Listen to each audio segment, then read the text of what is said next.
Hello, good morning po. Lawrence Santa Ana po, ordinaryong tao. Ngayon po ay Linggo, Sunday, Domingo, araw po ng pagsamba.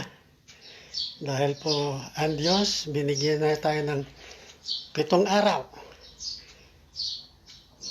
6 na araw tayo magtratrabaho. Yung ika-7 araw, yun po ay para sa Kanya bilang pagpapasalamat natin sa mga ibinigay niya sa atin na biyaya. O kaya naman meron tayong kailangan sa Diyos, hilingin po natin sa pamagitan ng dasal. Tulad po ng dati, ako po ay nagpapaalala sa mga politiko at mga leader natin. Pero ngayon naman, pasintabi po sa mga religious leader, kahit anong sekta na relihiyon sa buong mundo. Anyway, isa lang naman ang basihan ng inyong mga doktrina at turo, ang banal na kasulatan o ang Biblia. Kaya hindi ko muna babanggitin yung mga tungkulin ng mga politiko. Ito po ay tungkol sa mga religious leader o sekta ng relihiyon sa buong mundo. Bagamat pagdating ng aking pagbibigay ng aking opinion, obserbasyon, at hindi kayo o kayo ay sumasalungat, malaya po kayong mag-post, pero respeto po ang kailangan natin. Ito, opinion ko lamang po to, obserbasyon. Okay po, sisimulan ko po to. Napapanood ko sa Facebook. Di ba, napapanood nyo sa Facebook? Meron yung bata pa siya noon, ngayon matanda na siya. Ang ganda-ganda niya noon, 1960s, 70s, 80s. Ngayon, 2022, 2023, matanda na sila at kumukulubot na. Yan pong iso.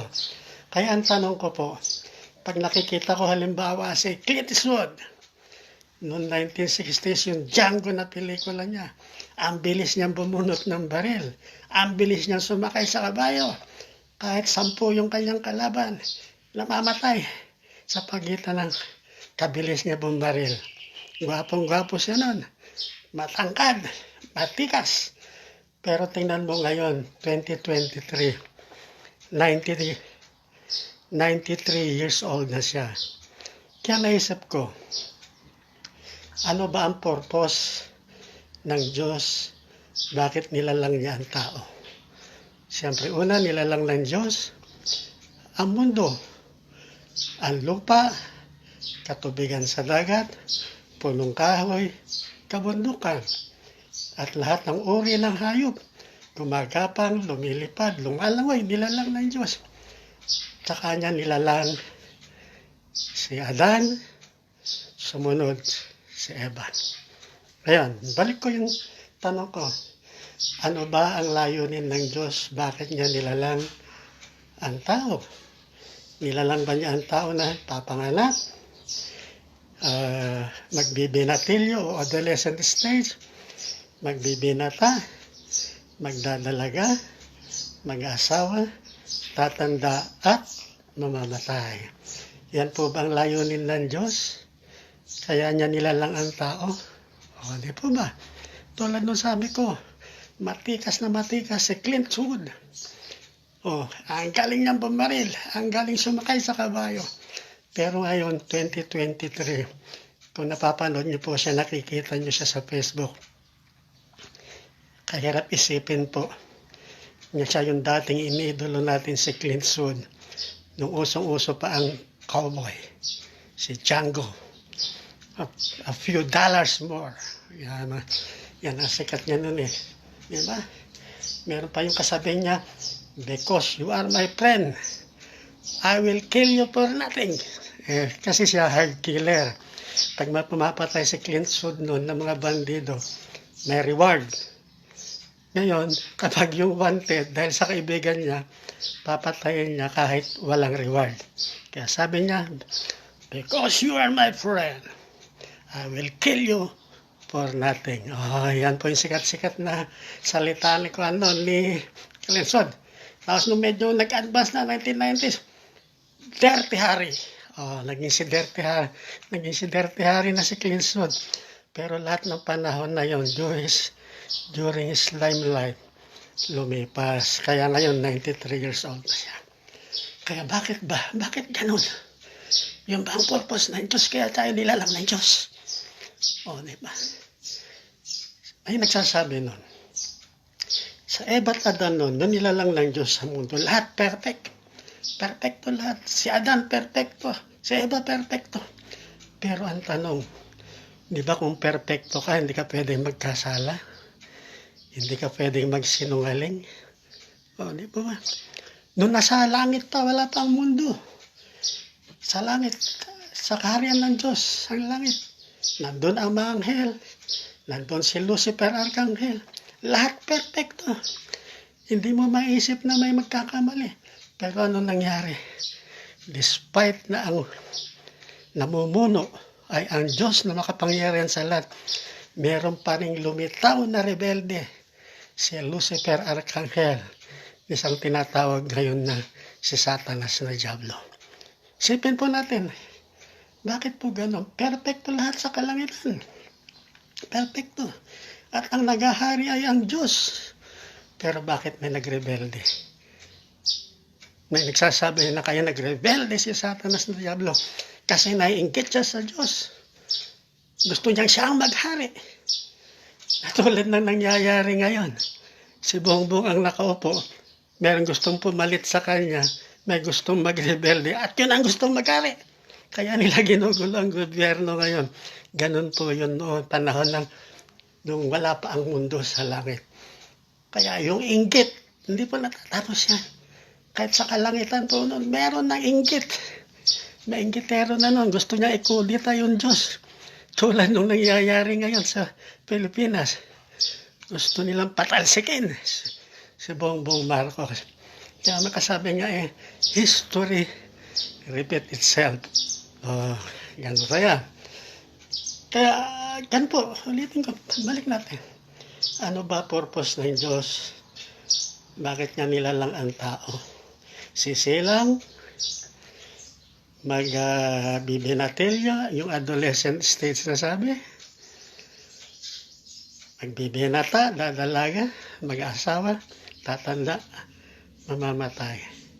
Kung sino man po ang kumukontra o sumasalungat sa akin po pinapayag, pwede po kayong mag-message sa akin. Bigyan nyo rin po yung opinion nyo. Sagutin nyo po ano ba ang dahilan, bakit nilalang ng Diyos ang tao. Ang purpose lang ba, tumanda at mamatay? Yun lamang po ba ang dahilan? At bakit nagkaroon ng rebellion sa kalangitan noon, samantalang Diyos na yung naghahari? Kaya napaka-imposible po sa ating panahon na tao ang naghahari, tao ang namumuno, walang lilitaw na rebelde.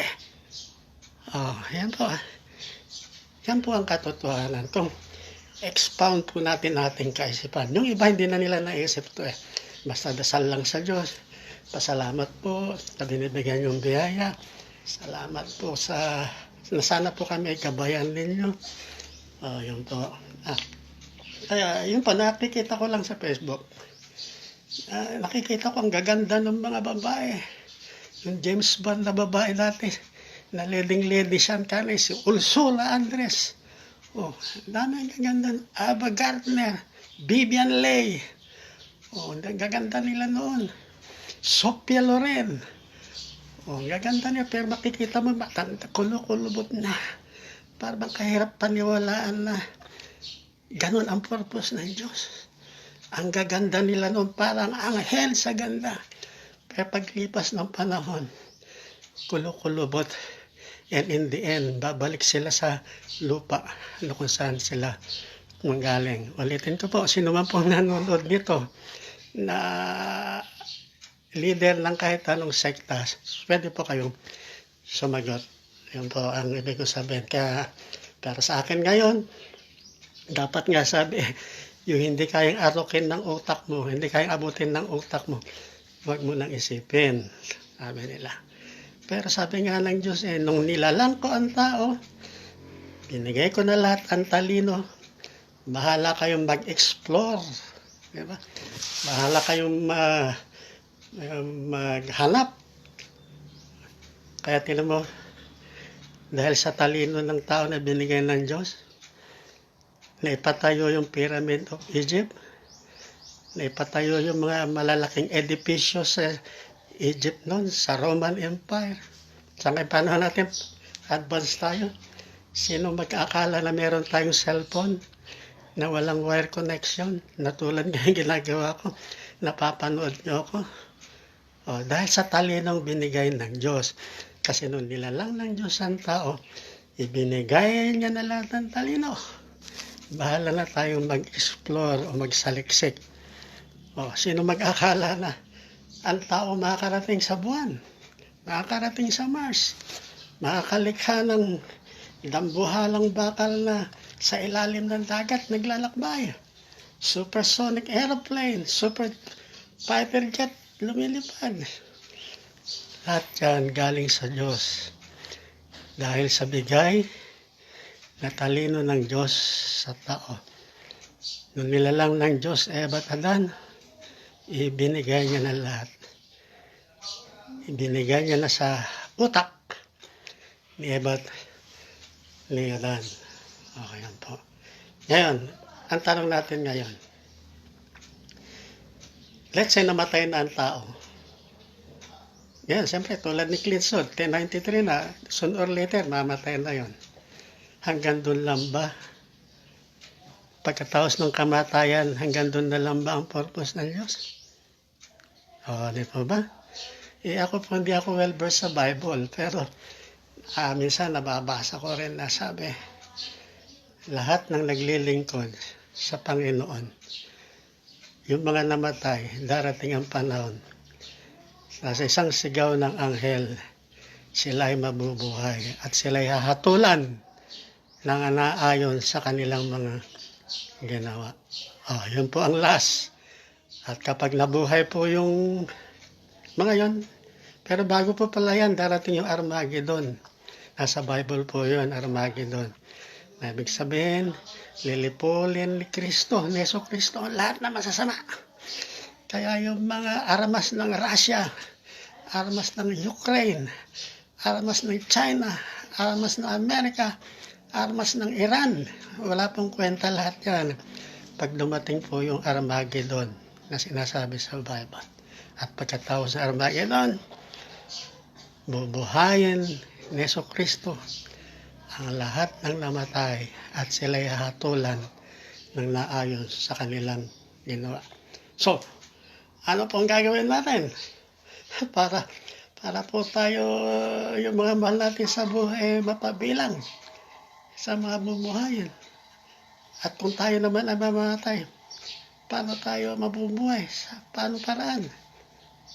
Natural po, sundin natin yung mga habilin ni Kristo. Di ba? Simple lang po yung mga utos ng Diyos eh. Di ba? Pag sinunod natin yung utos ng Diyos, may pag-asa tayo na mapapabilang doon sa mamumuhay ng 1,000 taon sa paraisong nawala ni Eva at Adan. Kaya, ang isa pong halimbawa, tunin po natin sa isang utos sa 10 utos ng Diyos. Huwag kang magnakaw. Ano ibig sabihin na? Ibig sabihin, pag hindi sa'yo, huwag mong kukunin. Huwag mong pag-iinteresan. Simple pong kautusan yan, pero hindi masunod ng mga nasa gobyerno. Yung mga lingkod bayan, hindi nila masunod yan. Huwag kang magnakaw. Pangalawa, huwag kang makiapid sa hindi mo asawa. Di ba? Ngayon, nakita ko mga 2 weeks ago, usong-uso yung 2 beauty queen, tapos isang gwapong lalaki, naging issue sila. Kung ano yung palitan nila ng message, di ba? Ang sagwa. Yan sabi ng Diyos, huwag ka makiapid sa hindi mo asawa. Kaya masabi ko, sa pelikulang Pilipino, ang plot nila lagi, at sa totoong buhay na artista, At ganun din yung mga nasa politika kung minsan yung mga powerful people. Ang plot ng istorya nila, ng pelikula at buhay nila, palipat-lipat at papalit-palit ng sex partner. O ngayon, nasaan yung utos ng Diyos na huwag ka makiapid sa di mo asawa? Yan po pangalawa po yan. Pangatlo, huwag mong paglasaan ang hindi sa'yo. Huwag mong pag-interesan. Diba karamihan ngayon nababalita naman to natalamak na sangkot sa mga kriminalidad, hold up, kidnapping, torture, illegal detention, mga pulis na may indecent lifestyle. Di ba? Iba ganun yun Apat, huwag kang sasamba sa mga rebulto o mga gawang kamay. Sapagkat ako ay Diyos na mapanibughuin o seloso. Sa akin ka lang magsasamba. Sabi niya. Hindi na naman natutupad ng mga tao yan. Kaya sumatotal po ng vlog ko po na to. Yun po. Parating na po yun, naayon po doon sa Apocalypse o Revelation. Nagtakda po si Jesucristo ng mga palatandaan o signs ng muling pagbabalik niya. Ano sabi niya? Digmaan laban sa kaharian, digmaan laban sa bansa. Makakarinig kayo ng digmaan, bansa laban sa bansa. Pandaigdigang tagutom, lindol, lahat po yan. Nangyayari na po lahat yan. Tulad nung nangyari sa Japan, kailan lang 7.5 Richter. Sabi niya, yung parang may tawag doon nakalimutan ko. Basta liyanig yung Japan. Yan inaitala na sa Biblia. Na yan mga signs o senyales ng pagbabalik ni Kristo.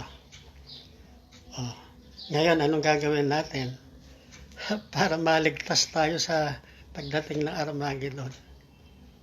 Ang gagawin natin, lalo-lalo yung mga dorobong politiko, itigil nyo na ang pagnanakaw.